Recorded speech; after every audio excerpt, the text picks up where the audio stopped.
Hello and welcome back again in my YouTube channel Allied Physics.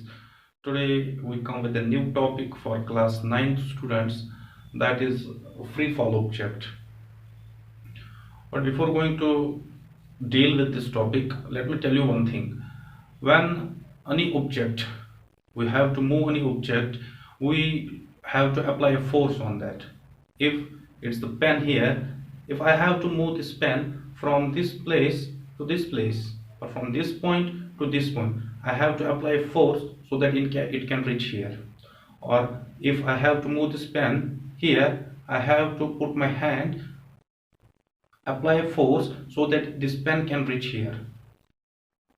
ठीक है, एक pen अगर मैं इसको मूव करना चाहता हूं यहां से लेके यहां तक, तो मुझे अपने हाथ से लेके इसको यहां ले जाना है. ठीक है, तो खुद ही ये नहीं जाएगा. It will not go by itself. I have to move this by hand.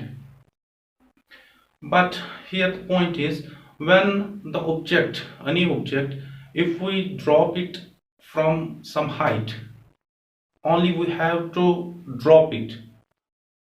एक पेन जिसको खाली हम ड्रॉप करते हैं और देखते हैं ये कहाँ जाता है, it goes towards earth.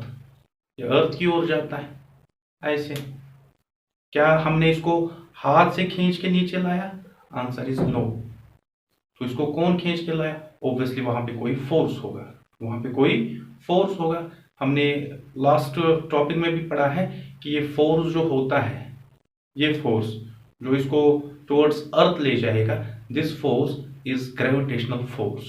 This force is gravitational force. So we can say when the object is dropping from some height, it goes towards the earth without any external force. कोई external force हम नहीं देते हैं. External force means हाथ से या किसी और चीज से हम force नहीं देते. Force जो लग रहा है, that's only due to the gravity of earth.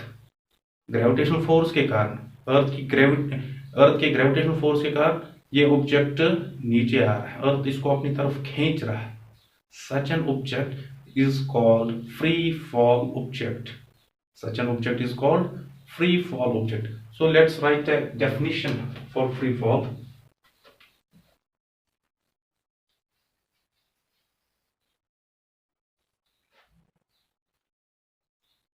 When an object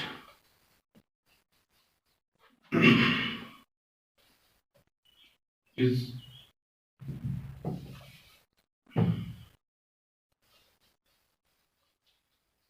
falling from some height,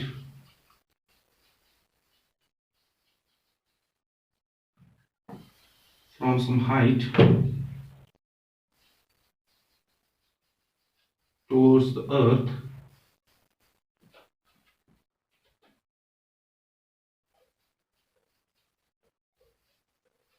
due to the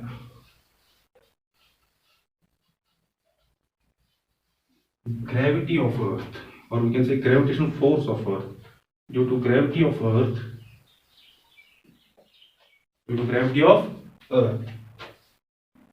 by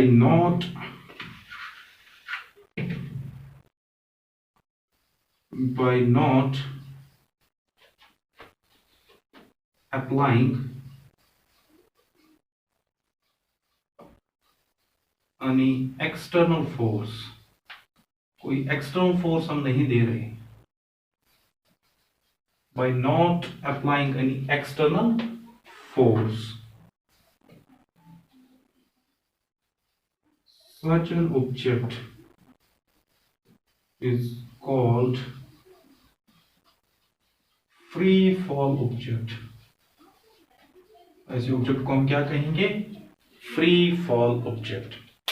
एक ऑब्जेक्ट जिसको हम एक हाइट से ड्रॉप कर लेंगे, बस खाली छोड़ देंगे, it will go towards earth by gravity of earth और by gravitational force of earth. इसका ये मतलब हम कोई एक्सटर्नल फोर्स इस बॉडी पे नहीं दे रहे, ये खुद ही नीचे आ रहा है ग्रेविटी ऑफ अर्थ की वजह से. अब यहाँ पे एक चीज ध्यान दो, ये ग्रेविटेशनल फोर्स जो लगता है any object which is falling from some height, जो इस पे ग्रेविटेशनल फोर्स लगता है, ये फोर्स हमेशा वर्टिकली लगता है in the downward direction.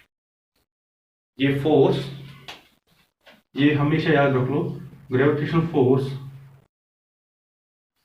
On a body always acts in downward direction।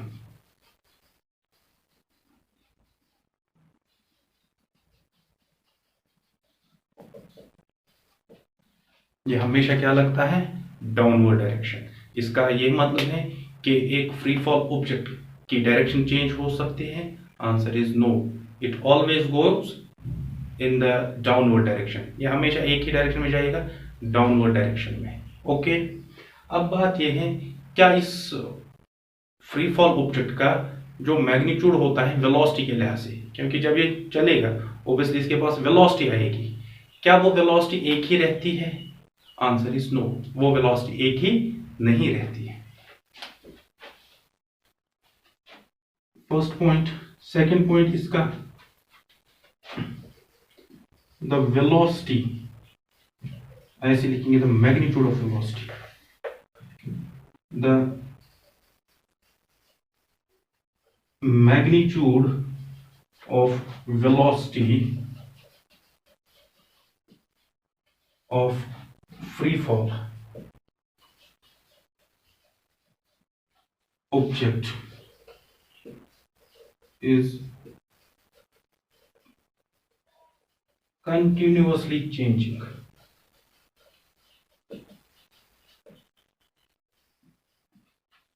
Velocity जो इस ऑब्जेक्ट के पास आएगी, फ्री फॉल ऑब्जेक्ट के पास, वो कांस्टेंट नहीं रहेगी, दैट विल चेंज कंटिन्यूअसली। यहां से जब ऑब्जेक्ट में छोड़ूं इसको, यहां से गिरते हुए जब ये गिरेगा, इसको कुछ तो टाइम लगेगा, ऑब्वियसली टाइम लगेगा। वो 1 सेकंड हो, 2 सेकंड हो, जो भी टाइम हो, टाइम तो लगेगा। दूसरा चीज, क्या ये एक ही वेलोसिटी के साथ गिरेगा नीचे? आंसर इज नो, इसके वेलोसिटी का मैग्नीट्यूड जो है वो चेंज होता जाएगा। वो क्या होता जाएगा? चेंज होता जाएगा। तो अगर यहां पे फ्री फॉल ऑब्जेक्ट हमने होल्ड करके रखा है, इसके पास वेलोसिटी क्या है? 0। इसके पास क्या है? वेलोसिटी 0। बट जो ही मैं इसको छोड़ दूं तो 1 सेकंड के बाद ये यहां पे होगा, तो इसकी वेलोसिटी इंक्रीज हुई होगी। इसकी वेलोसिटी क्या हुई होगी? इंक्रीज हुई होगी। जितना जितना ये अर्थ की ओर नजदीक जाएगा, जितना जितना अर्थ की ओर नजदीक जाएगा, इसकी वेलोसिटी बढ़ती जाएगी। यहां से ऐसे जब ये नीचे आएगा, इसकी वेलोसिटी बढ़ती जाएगी, कंटिन्यूअसली बढ़ती जाएगी, till it touch the earth. Till it touch the earth, तब तक इसकी वेलोसिटी बढ़ती जाएगी। दैट मीन्स इस पॉइंट पे एक वेलोसिटी होगी, इस पॉइंट पे दूसरी वेलोसिटी होगी, इस पॉइंट पे तीसरी, तो दैट मीन्स वेलोसिटी डिफरेंट होगी। वेलोसिटी क्या होगी? Different with the passage of time. Now the point here is, when the velocity is changing with respect to its time, what we call this? यहां पे हम कह सकते हैं एक्सेलरेशन। क्या कह सकते हैं? पढ़ा होगा आप लोगों ने, what is acceleration? Acceleration is change in velocity, change in velocity with respect to its time, with respect to its time। तो यहां भी फ्री फॉल ऑब्जेक्ट के पास जब वेलोसिटी चेंज होती जाएगी with the passage of time or with respect to time, we can say the free fall object goes through acceleration। इसके पास acceleration आएगी, इसके पास acceleration आएगी।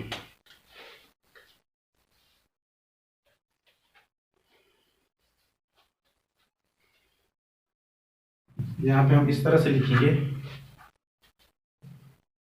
तीसरा पॉइंट में यहां पे लिखता हूं, since velocity is changing, since velocity is changing, ये फ्री फॉल के लिए सारा है। since velocity is changing, therefore free fall object goes through acceleration।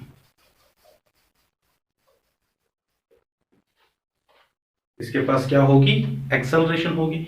But यहाँ पे अब बात यह है कि यह एक्सेलरेशन किसके कारण आती है, चेंज ऑफ वेलोसिटी के, क्योंकि वेलोसिटी चेंज हो रही। अब यह वेलोसिटी किसके कारण आ रही है, ये जो ऑब्जेक्ट के पास वेलोसिटी आ रही है किसके कारण आ रही है, यहाँ पे लिखा होगा due to gravity of earth, gravity of earth के कारण, ग्रेविटेशनल फोर्स ऑफ अर्थ के कारण, ग्रेविटेशनल फोर्स ऑफ अर्थ के कारण आ रही है ये वेलोसिटी। सो हम कह सकते हैं कि ये वेलोसिटी जो चेंज हो रही है ये due to gravitational force of earth की वजह से है। देयरफॉर दिस एक्सेलरेशन, इसका हम नाम देते हैं एक्सेलरेशन ड्यू टू ग्रेविटी। इस एक्सेलरेशन को नाम क्या हम देते हैं, जो एक फ्री फॉल ऑब्जेक्ट के पास एक्सेलरेशन आती है उस एक्सेलरेशन का नाम हम क्या देते हैं, एक्सेलरेशन ड्यू टू ग्रेविटी। तो यहां पे मैं ब्रैकेट में ये नाम लिख के रखूंगा, it's acceleration due to gravity, acceleration due to gravity. Now हम फ्री फॉल के लिए एक और डेफिनेशन लिख सकते हैं। व्हाट विल बी दैट, देखो यहां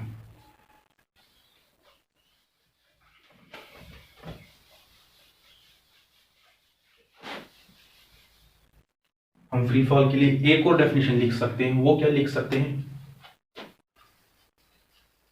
when the object is moving with an acceleration,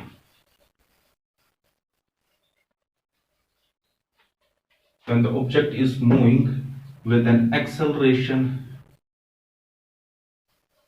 due to gravity, when the object is moving with an acceleration due to gravity, such an object is called free fall object। उस object को हम क्या कह सकते हैं, free fall object कह सकते हैं।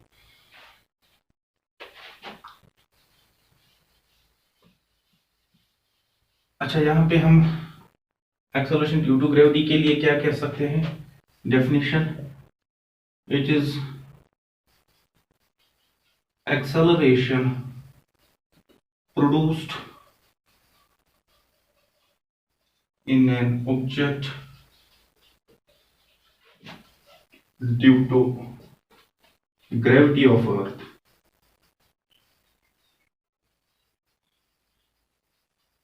जो एक बॉडी में एक्सेलरेशन प्रोड्यूस होगी, किसके कारण प्रोड्यूस होगी, ग्रेविटी ऑफ अर्थ के कारण प्रोड्यूस होगी।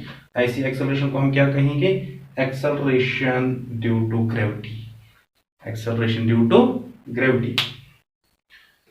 what is its symbol, how we symbolize this acceleration due to gravity, it is small g। acceleration due to gravity जो है किससे हम डिनोट करते हैं, स्मॉल g से। इसीलिए पहले मैंने कहा था जब हमने ग्रेविटेशनल कांस्टेंट लिखा था वो g कैपिटल है, और यहाँ पे एक और g लिख रहे हैं small g। what does this g represents, it represents acceleration due to gravity, acceleration due to gravity को रिप्रेजेंट करता है, ठीक है। अच्छा, नाउ ये एक्सेलरेशन ड्यू टू ग्रेविटी जो है किस तरह की क्वांटिटी है, ऑब्वियसली हम कहेंगे इट्स अ वेक्टर क्वांटिटी, क्योंकि एक्सेलरेशन कौन सी क्वांटिटी है, वेक्टर क्वांटिटी है।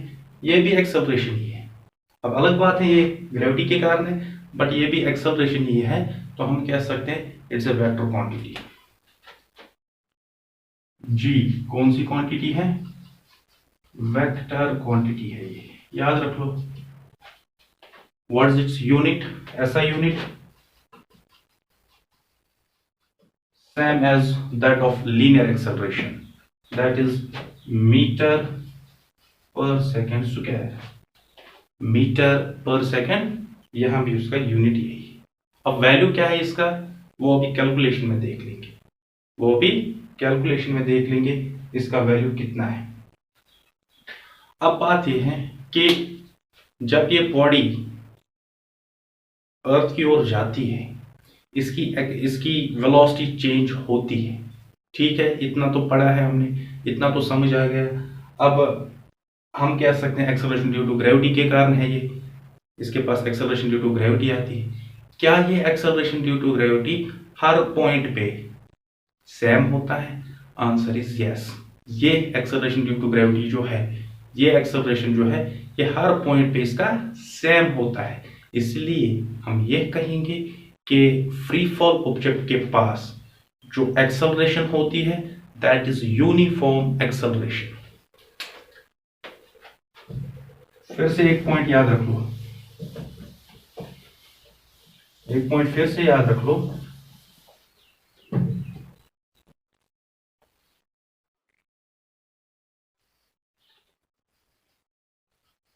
free fall object possesses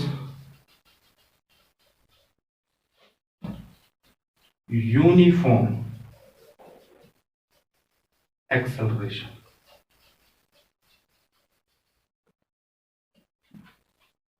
uniform acceleration, इसका यह मतलब नहीं कि वेलोसिटी कांस्टेंट है या वेलोसिटी यूनिफॉर्म है, नहीं, वेलोसिटी चेंज होती है, इस बात को क्लियर कर लो। वेलोसिटी चेंज होती है but at uniform rate, at constant rate. इस तरह से भी कह सकते हैं that is velocity is changing at constant rate. Velocity change होती है कांस्टेंट रेट के साथ, कांस्टेंट रेट के साथ। इसका हम मतलब कह सकते हैं कि एक्सेलरेशन जो इसके पास है that is uniform acceleration, that is uniform acceleration. Okay, I hope you understand this. Now let's move towards another point, that is relation between small g and capital G. That means relation between acceleration due to gravity and gravitational constant। gravitational constant और acceleration due to gravity के बीच relation किस तरह की है वो अब हम देखेंगे।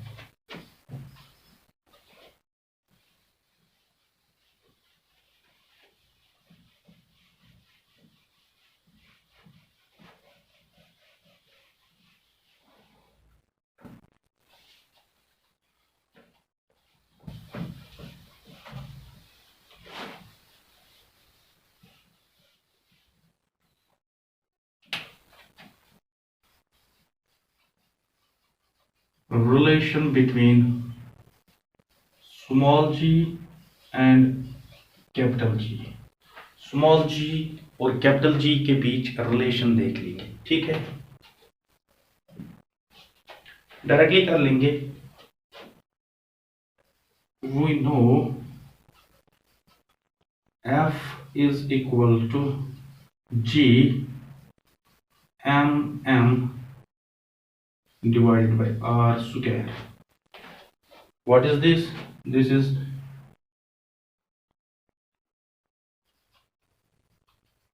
यूनिवर्सल लॉ ऑफ ग्रेविटेशन, पढ़ा है हमने, ठीक है। कैपिटल M, ये चीज ध्यान दो, it is mass of earth, mass of earth. What is small m? Its mass of an object, ये भी क्लियर कर दो। What is R? It's radius of Earth, radius of Earth। ये चीजें क्लियर कर लो। G तो पता ही, इट्स ग्रेविटेशनल कांस्टेंट, ठीक है। Now we can say this is equation first। Also we know F is equal to m into A as per Newton's second law of motion। as per Newton's second law of motion, ये भी पढ़ा होगा आपने कि force जो होता है that is mass into acceleration. but here in the Newton's second law of motion, this acceleration is linear acceleration. This acceleration is linear acceleration, but here we are discussing acceleration due to gravity. Acceleration due to gravity. So इस a को replace कर लेंगे हम with the g, acceleration due to gravity. तो हम कह सकते हैं replace a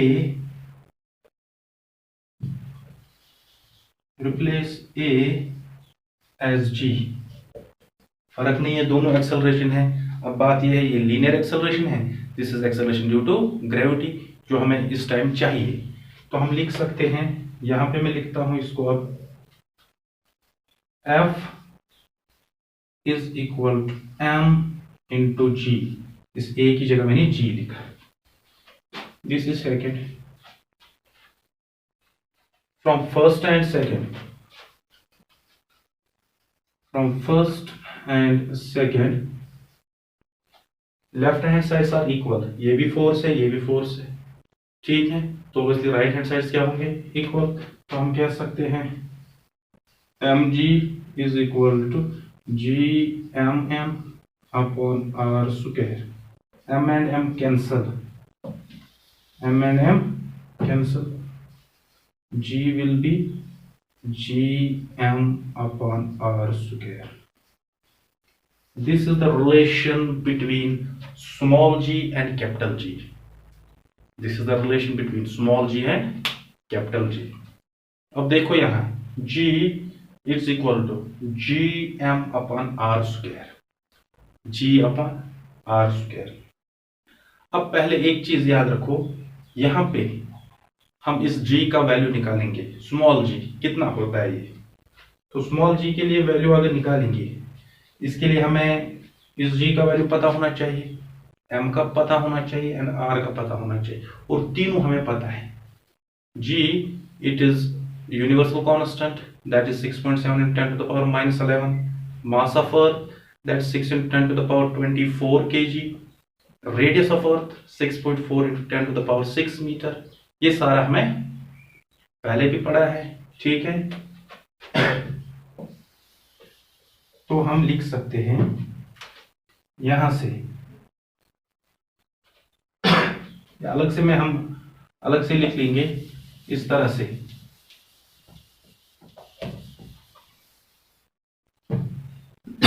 value of G, value of G, formula ये है। तो हम कहेंगे g is equal to G M upon R square. फिर m का वैल्यू कितना है, mass of earth, mass of earth कितना है, that is 6 × 10 to the power 24 kg, constantly है। What is value of g, gravitational constant, gravitational constant कितना है, that is 6.7 × 10 to the power -11 newton metre square per kg square. Okay, radius of earth कितना है, radius of earth कितना है ये, that is 6.4 × 10 to the power 6 metre. ये सारा हमारे पास गिवन है, तो हम g का वैल्यू निकाल लेंगे। Now g is equal to, g का वैल्यू, कैपिटल G का value 6.7 × 10 to the power -11 into m का वैल्यू, that is 6 ×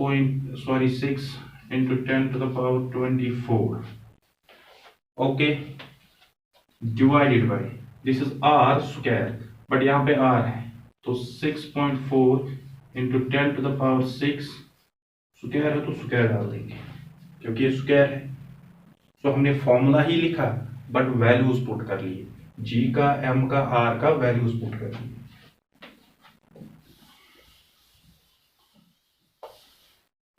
यहाँ पे क्या कर लेंगे, जी कैन वालों को अलग, इनको अलग, 6.7 इंटू 6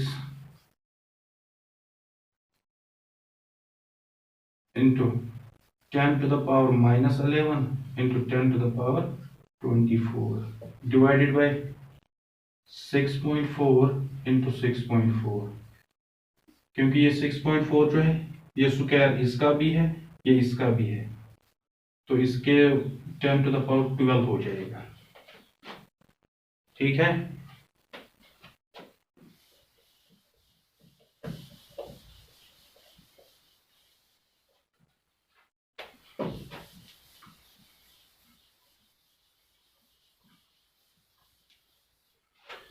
ना मल्टीप्लाई कर लेंगे 6.7 इंटू 6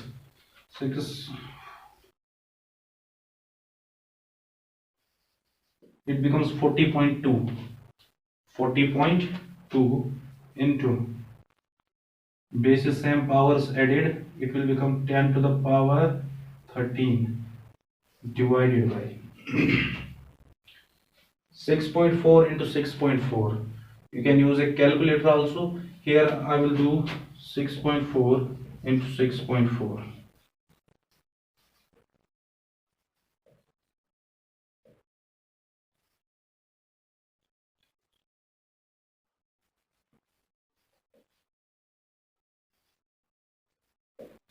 It becomes 40.96 इन दो का मल्टीप्लाई इंटू 10⁻12। ठीक है, सो G इज इक्वल, इन दो को डिवाइड कर लेंगे तो प्रोबेबली इट बिकम्स 0.98। अब चेक भी कर सकते हो ऑन योर कैलकुलेटर, तो ये 0.98 आएगा इनटू, देखो यहाँ इट्स 10⁻13, इट्स 10⁻12, तो 10⁻12 10⁻13 में ऑलरेडी 10⁻12 है, तो वो 10⁻12 इसके साथ कट हो जाएगा, यहाँ पे कितना रहेगा 10⁻1, 10⁻1। ठीक है, ये 1 जरूरी नहीं है लिखना है, तो इसको मल्टीप्लाई कर लो, it will become 9.8, and what is the unit? That is meter per second square. So here it becomes the value of acceleration due to gravity. It's acceleration due to gravity. Obviously it is, हम कह सकते हैं कि constant है on the surface, but due to the distance it varies. क्योंकि देख लो फॉर्मूले में देख लो, G capital G universal constant, M its mass of earth it's also a constant, R radius of earth it may be changed, ये कभी कम भी हो सकता है, कभी ज्यादा भी हो सकता है, depends on where the object is being placed, अगर सरफेस पे है तब ये वाला, अगर सरफेस के ऊपर है तब ये डिस्टेंस भी ऐड हो जाएगी, जितना ऊपर है यहाँ पे है ये डिस्टेंस भी ऐड हो जाएगी, इसको ये डिस्टेंस भी ऐड हो जाएगी। सो हम कह सकते हैं acceleration due to gravity it depends on radius of earth, या हम कह सकते हैं डिस्टेंस पे, जितनी ज्यादा डिस्टेंस होगी दो ऑब्जेक्ट्स के बीच, उतना ये चेंज होता जाएगा। और देख लो डिपेंड किस तरह से है, it's inversely, that means distance ज्यादा होगी दो ऑब्जेक्ट्स के बीच, एक्सेलरेशन ड्यू टू ग्रेविटी कम होगा, या डिस्टेंस कम होगा तो एक्सेलरेशन ड्यू टू ग्रेविटी ज्यादा होगा। But here we can say it's constant on the surface ही, जनरली जब बात करते हैं तो कांस्टेंट है, इसको हम वेरिएशन जो इसका है वो हम हायर क्लास 11th में देखते हैं, ड्यू टू इट्स हाइट या due to its depth, when we go inside the earth एक चीज होता है, when we go up to the earth on some height of the earth ये चेंज होता है, वहां पे हम इसका वैल्यूज भी देते हैं किस तरह से कितना ये acceleration due to gravity change होता है। बट फिलहाल याद रख लो यहाँ पे एक कांस्टेंट है, यहाँ पे एक कांस्टेंट। और दूसरा चीज, क्या ये G डिपेंड करता है मास ऑफ ऑब्जेक्ट पे? नहीं, it only depends on gravitational constant, it only depends on mass of the earth, it only depends on radius between the two objects, या रेडियस ऑफ अर्थ पे हम कह सकते हैं डिपेंड करता है, मास ऑफ ऑब्जेक्ट पे डिपेंड नहीं करता है। पॉइंट इस फॉर्मूले से क्लियर हो गया कि g does not depend on mass of an object, object के मास पे डिपेंड नहीं करता है, ऑब्जेक्ट के मास पे डिपेंड नहीं करता है। सो आई थिंक कि इसमें इतना ही है, ठीक है। So now we will see what's mass and what's weight, ये सारा हम नेक्स्ट लेक्चर में देख लेंगे। Till then take care of yourself.